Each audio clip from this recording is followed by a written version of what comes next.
quiera. Ahí yo empecé a grabar. Buenísimo. Después cuando retomemos, háganos acordar que grabemos la segunda parte, que ya nos pasó. Pero bueno. Bueno, chicos, esperamos que estén todos muy bien, ustedes y sus personas allegadas en todo este contexto, así que bueno, ahora es un buen momento para desenchufarnos un poco de las noticias y pensar un poquito en arqueología, así que esperemos que disfruten un poco este rato.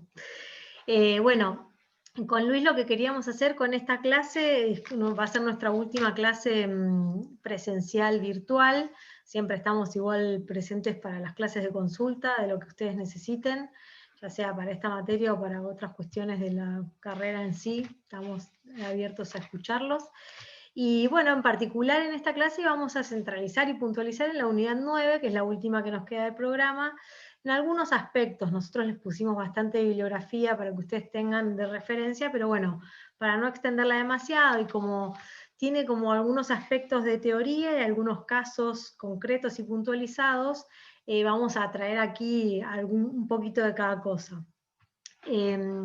Voy a arrancar yo, Luis, y en realidad lo que yo les voy a contar son casos concretos en donde se trabaja conjuntamente el registro arqueofaunístico y arqueobotánico.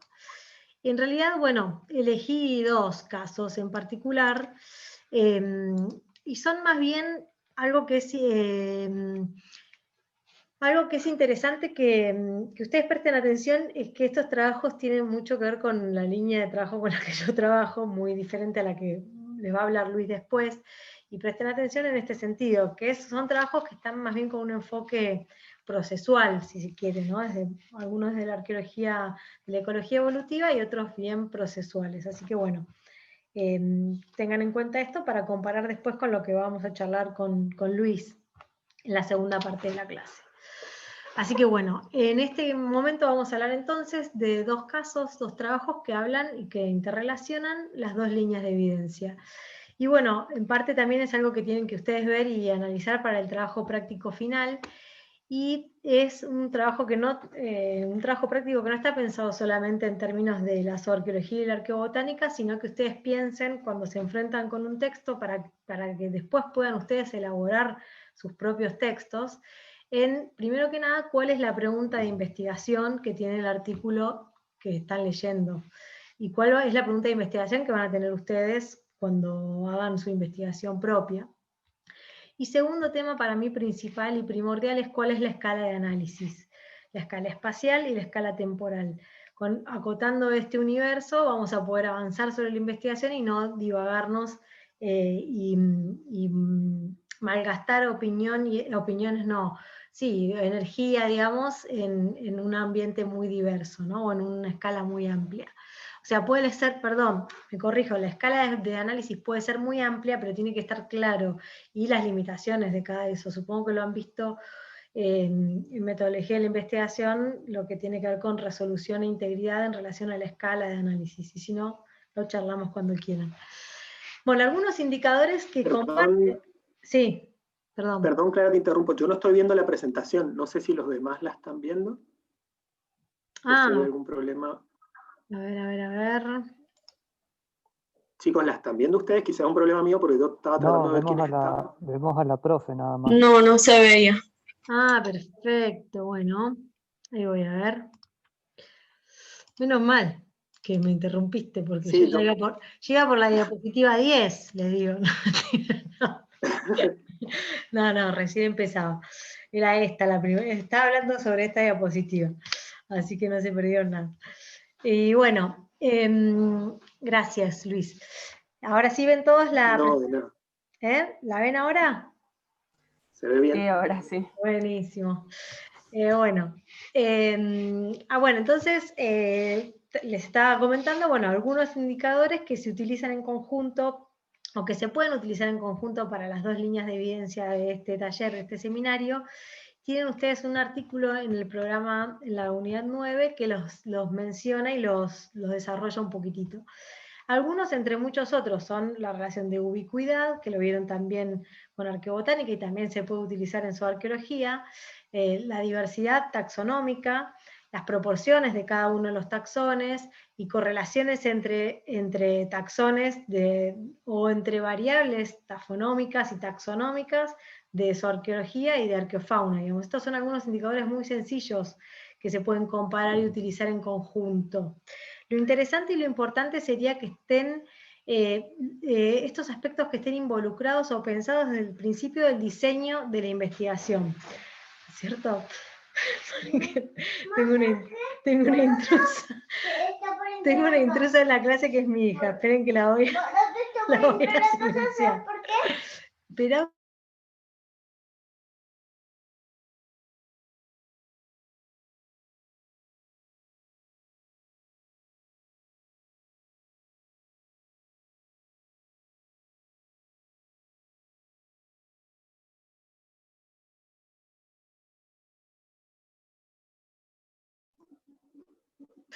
bueno, ahora sí. Tranquilos chicos, que ningún niño fue dañado en esta escena. No, ahora ya está. La até a un árbol.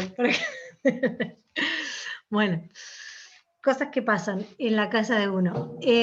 Bueno, entonces, estábamos por aquí. Son indicadores que pueden fácilmente ser trabajados. Como les decía, lo interesante o lo importante sería que uno haga el diseño de investigación en conjunto con los colegas que trabajan con uno u otro tema, pensando en las preguntas de investigación y las variables que vamos a analizar.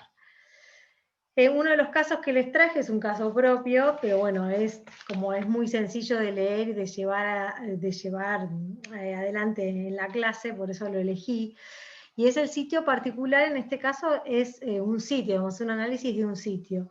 Entonces es el sitio Cueva Palulo, que acá ven dónde está localizado, en el sur de la provincia de Mendoza. Esta es la planta de la cueva, la excavación, y lo que les quería mostrar aquí es que esta es la estratigrafía y cuáles son las unidades de análisis que se trabajaron en el sitio, ¿no? Esta es la unidad más antigua, que es la unidad C. Ustedes pueden ver el cursor en la flechita que yo les estoy marcando, ¿sí? Bien. La unidad C, con el fechado más antiguo, de alrededor de 3.000 años antes del presente, la unidad B, que tiene una antigüedad más o menos de 2.000 años, y la unidad A, que es mucho más reciente, tiene 130 años antes del presente. Acá hay una discordancia erosiva entre una unidad y la otra, pero más allá de esto, que son problemas que son comunes a todas las excavaciones, sobre todo excavaciones en cuevas, nosotros decidimos y elegimos las unidades de análisis que vamos a comparar, con una pregunta de investigación en mente, digamos.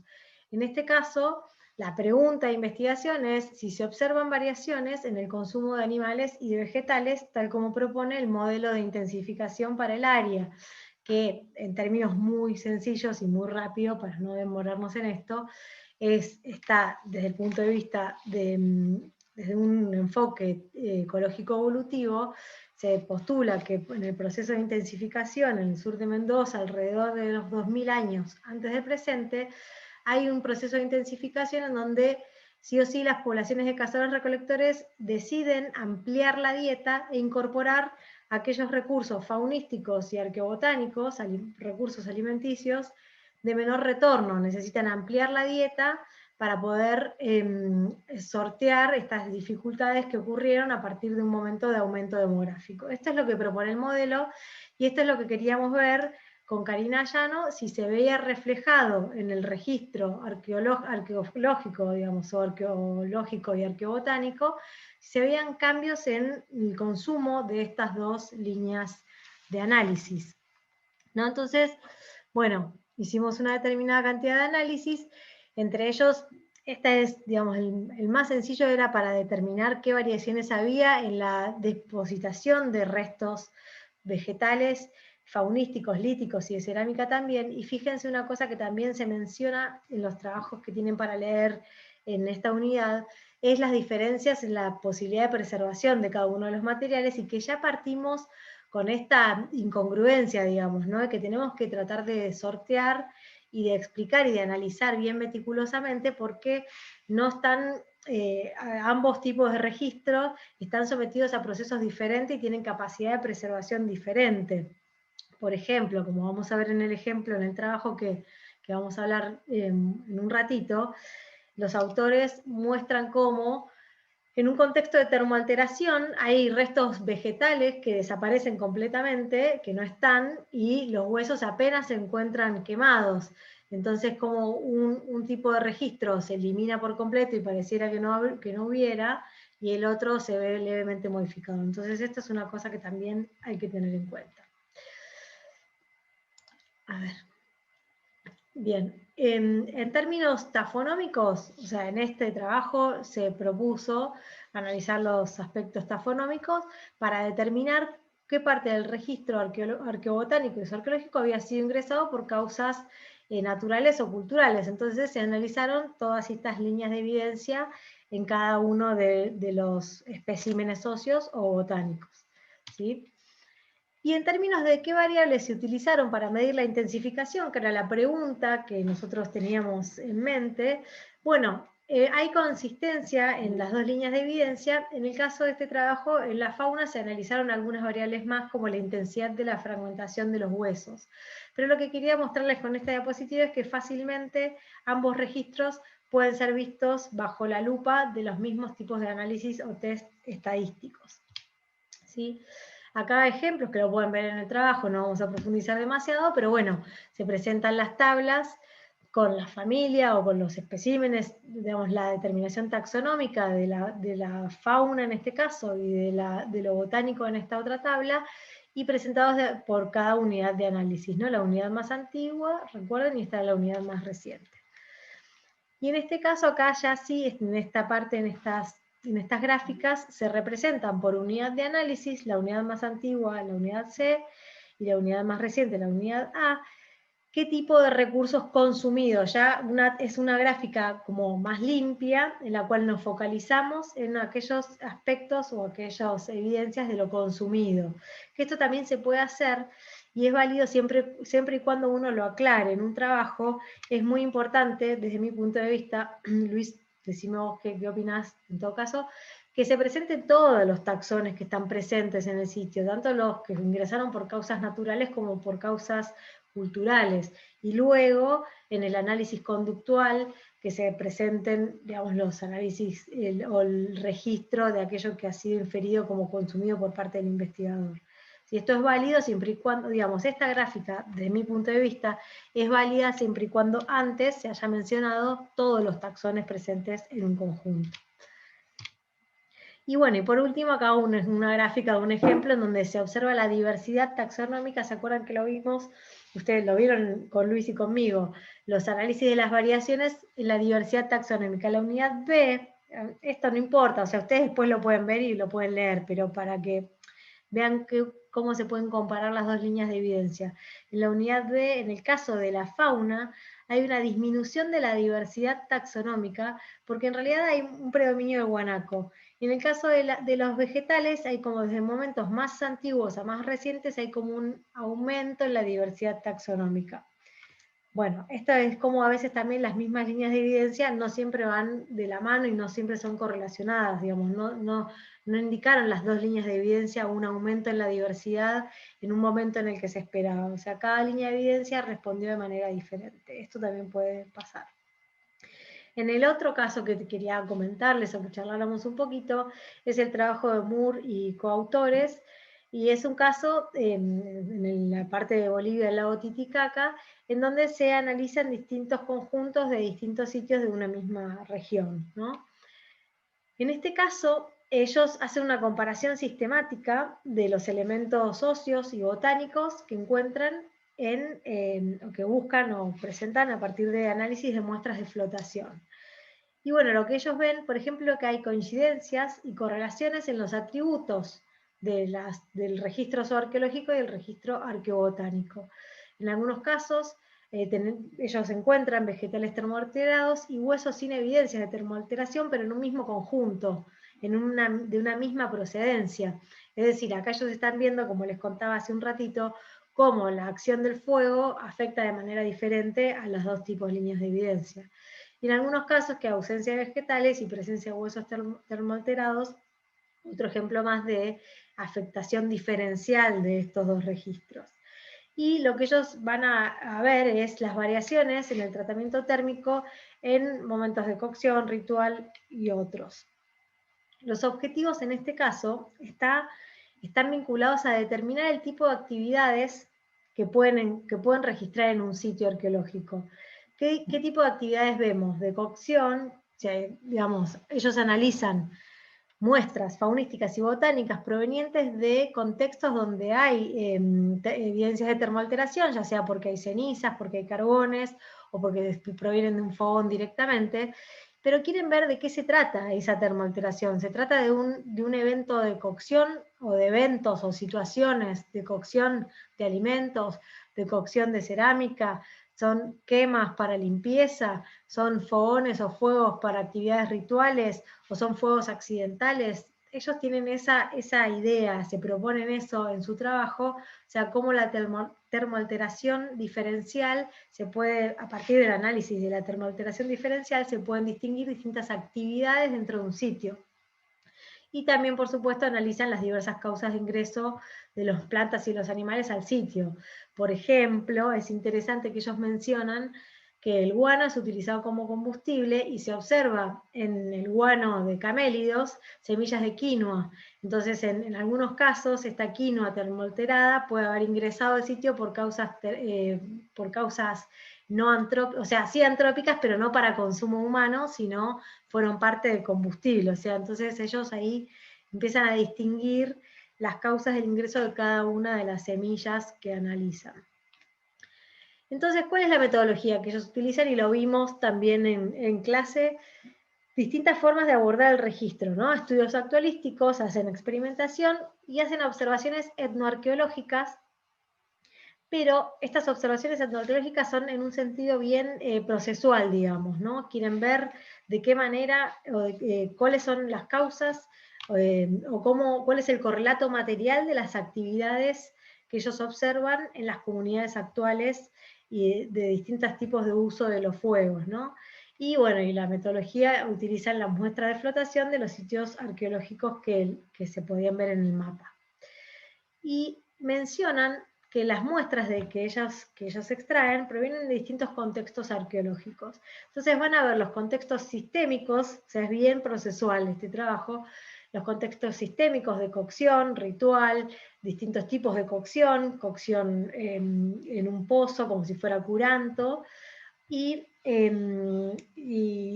o uso del fuego en momentos de ritos, y bueno, van a ver el correlato material de todos esos tipos de fuegos, ¿no? Acá ven, bueno, acá estas tablas son interesantes para ver detalladamente. Yo les traduje una parte de la tabla acá para charlar acá más rápidamente, ¿no? Pero lo que implica esta tabla es un modelo que ellos realizan a partir de las observaciones etnoarqueológicas, ¿no? En esta columna de acá, que está traducida acá, son los distintos tipos de cocción y quema. Por ejemplo, guisos, cocción por tostado, cocción en pozo, quema por mantenimiento del lugar. Y en estas columnas que están aquí, que son estas que reproduje yo acá, van a ver el correlato material de cada una de esas actividades.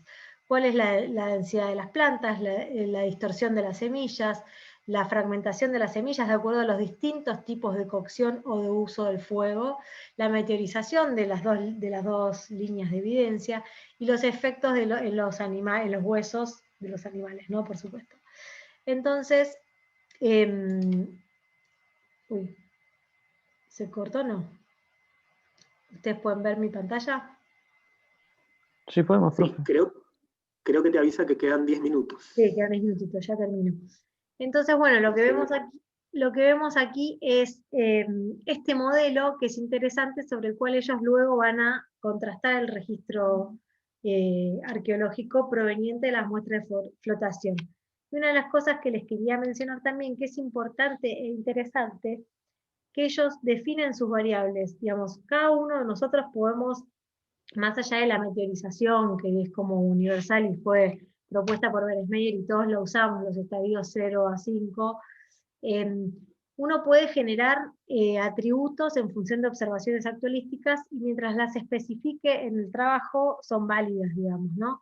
Entonces ellos muestran, por ejemplo, hacen una escala del 1 al 6 para las condiciones, calidad, fragmentación y en las que encuentran las semillas. Lo mismo hacen con la forma en la que encuentran los huesos de los animales, o sea, de acuerdo a la temperatura, ven distintas variables que luego van a aplicar en el registro arqueológico. Lo importante es que siempre quede especificado y quede bien claro en el trabajo para que pueda ser entendible.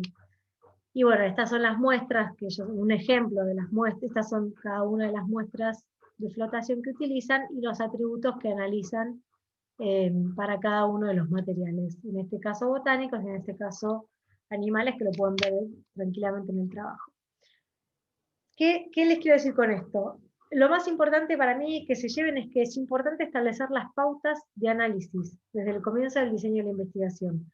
Digo que se me cae el cine. Pueden combinar distintas líneas de evidencia, pero que estén claras las pautas y en relación con la pregunta. Muchas veces hay algunos trabajos que abundan en líneas de evidencia, pero que finalmente no queda claro bien por qué y para qué. Y también importante e interesante empezar por definir la escala espacial y temporal de las líneas de evidencia que vayamos a trabajar. Así que bueno, esto es más o menos lo que les quería contar sobre estos casos en los que se involucran las dos líneas de evidencia que trabajamos en el taller. No sé si tienen alguna duda o si quieren hacer alguna pregunta en particular, si no pasamos a la presentación de Luis.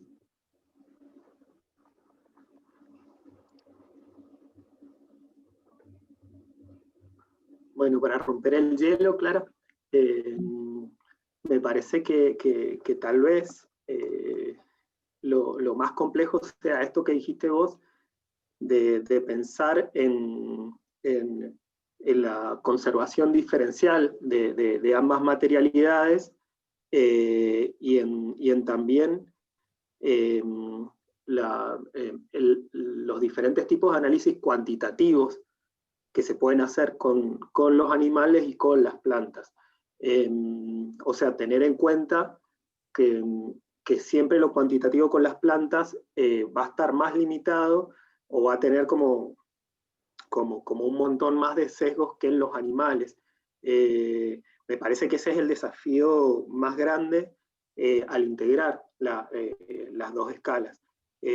Por eso estaba bueno ahí que vos la mayoría de los análisis que hacías, de las comparaciones de análisis que hacían, eran análisis cualitativos, ¿no?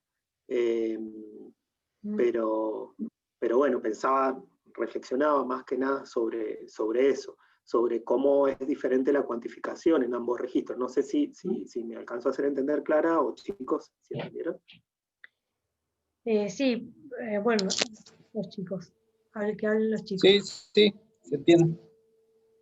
Bien. Recordemos esta cuestión, bueno, que en los animales podemos plantear la lateralidad, entonces los datos cuantitativos, podemos ver la cantidad de individuos, podemos ver un montón de cosas que con las plantas se nos hacen más difíciles, pero bueno, es verdad que son más raros de lo que deberían este tipo de trabajo, este tipo de análisis conjuntos. No sé cómo les está yendo a los chicos buscando ejemplos, pero bueno, pensándolo, nosotros nos hemos tenido que esforzar pensando el taller en todas estas cosas, pero habiendo recorrido el camino, parece obvio que siempre se deberían integrar, pero no es algo que pase tan comúnmente. Y bueno, ese era el comentario. No sé si los chicos tienen algún comentario. Profe, yo quería hacer una consulta. Quería saber si con las plantas ocurre alguna medición tipo como la meteorización en los huesos o los índices también como de carbonización también, ¿sí? Mira, índices los podés elaborar, pero no hay como una convención tan clara como con los huesos. Por ejemplo, con las semillas se suele hablar de elementos enteros, fragmentos o fragmentados, es decir, cuando tenés el elemento completo, cuando tenés un elemento casi completo que le falta una parte y cuando tenés solo una partecita. Después con los carbones podés observar las posibilidades de análisis que tienen. si son analizables o no analizables, o puedes analizar tamaños, es decir, ver qué tanto se han fragmentado. Pero no hay forma directa de ver la metalización que han tenido. Con respecto a lo que decías de la carbonización, se realizan experimentos para ver cómo en algunas plantas las señales de alta temperatura son más claras que en otras. Por ejemplo, en algunas maderas, a partir de cierta temperatura empiezan a producir ciertas deformaciones que son diagnósticas. Pero es algo que no pasa en todas. O sea, vos para todo tenés que generar una experimentación previa que te vaya mostrando cómo es esa... cómo son esos efectos que está provocando tanto la carbonización y bueno, todo lo demás que vimos que puede pasar. No sé si va por ahí la pregunta, Darío. Sí, sí, iba por ahí. Buenísimo. Sí, en general es más, perdón por lo coloquial, pero es más un lío. Iba a decir más un quilombo y me retuve y dije lío, pero bueno. Las plantas son más complicadas por la variabilidad de registros, la variabilidad de cosas que pueden pasar, lo difícil que es cuantificarlas, como decía recién. Pero bueno, ¿alguna otra consulta, chicos? Chicas. Una cuestión que yo quería agregar, si nadie tiene una consulta antes, en relación a lo que dijiste de la cuantificación y la comparación. En realidad, en fauna también pasa lo mismo con respecto a los problemas sobre la cuantificación. Nosotros no lo pudimos ver en profundidad porque es un tema bastante arduo y más para verlo en esta modalidad, pero me gustaría trabajarlo con los que estén interesados en hacer zooarqueología también, que es que la zooarqueología y la arqueobotánica supongo que también, digamos, tienen como estos problemas en la cuantificación del MNI, del MNE, digamos, por la fragmentación, por la preservación diferencial, y es interesante pensarlas a ambas en términos de estadística no paramétrica.